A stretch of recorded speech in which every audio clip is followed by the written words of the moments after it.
Assalamualaikum warahmatullahi wabarakatuh. Apa kabar anak-anak mis semuanya? Insya Allah semuanya masih sehat, masih semangat. Nah, hari ini kita akan melanjutkan pelajaran bahasa Indonesia. Tapi sebelum itu seperti biasa kita akan berdoa. Raise your hand. Bismillahirrahmanirrahim. Rabbi zidni ilman warzuqni fahman. Raditu billahi rabba wa bil islami dina wa bi muhammadin nabiyya wa rasula. Rabbi syrah li sadri wa yassir li amri wahlul 'uqdatam min lisani yafqahu qawli. Amin. Nah, hari ini ternyata kemarin kita ada satu poin yang terskip dari pelajaran bahasa Indonesia, yaitu pada halaman 116 tentang menyusun kalimat. Nah, jadi ada 5 kalimat yang harus anak-anak susun tentang 1. Pulau, 2. Selat, 3. Samudra, 4. Danau, dan 5. Sungai. Nah, contoh kita buat kalimat tentang laut misalnya. Miss mau buat contoh tentang laut. Misalnya laut ya. Laut. Susunlah kalimat tentang laut. Apa ya contohnya? Laut, L-nya besar ya. Laut itu sangat indah dan laut adalah ciptaan Allah.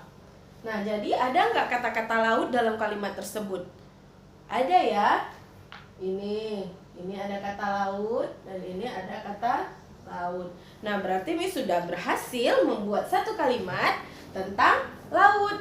Nah, sekarang tugas anak-anak Miss, silakan mengisi kalimat pada kata pulau, selat, samudra, danau, dan sungai yang ada di halaman 116. Paham ya? Insya Allah bisa ya. Nah, sekarang kembali lagi kita akan menyampaikan teks dongeng dengan cara bermain peran. Artinya kita akan menceritakan dongeng, tapi ternyata dia di dalam peran atau seperti drama. Nah, nanti akan ada tokoh-tokoh yang seperti berbicara. Sekarang Miss bacakan ya tentang asal-usul Danau Toba. Di sini ada narator, Toba, putri ikan.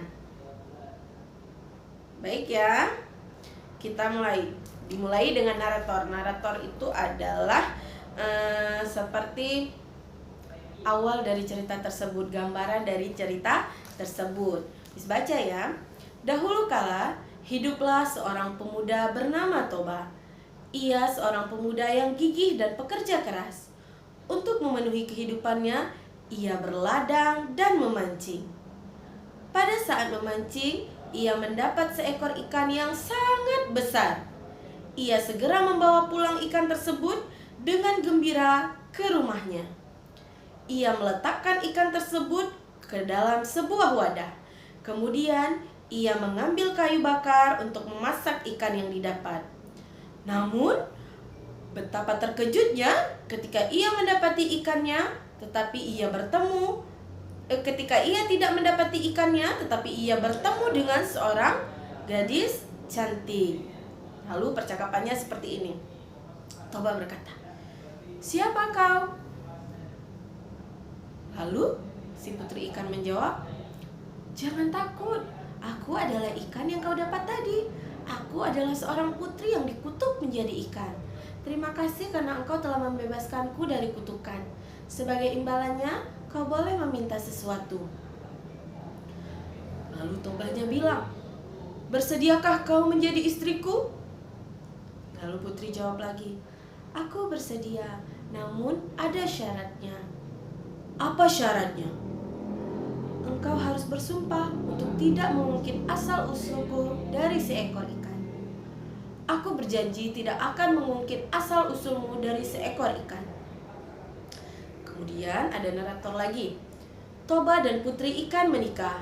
Tidak lama kemudian, mereka dikaruniai seorang anak laki-laki bernama Samosir. Ia sangat dimanja oleh ibunya.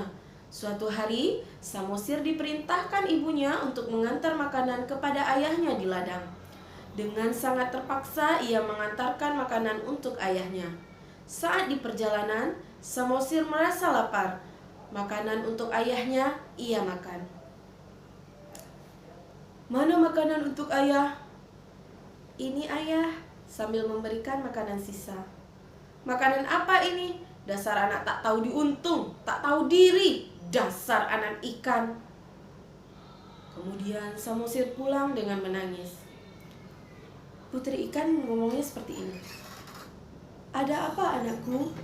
Ibu, aku dimarahi oleh ayah. Ia bilang bahwa aku anak ikan. Kemudian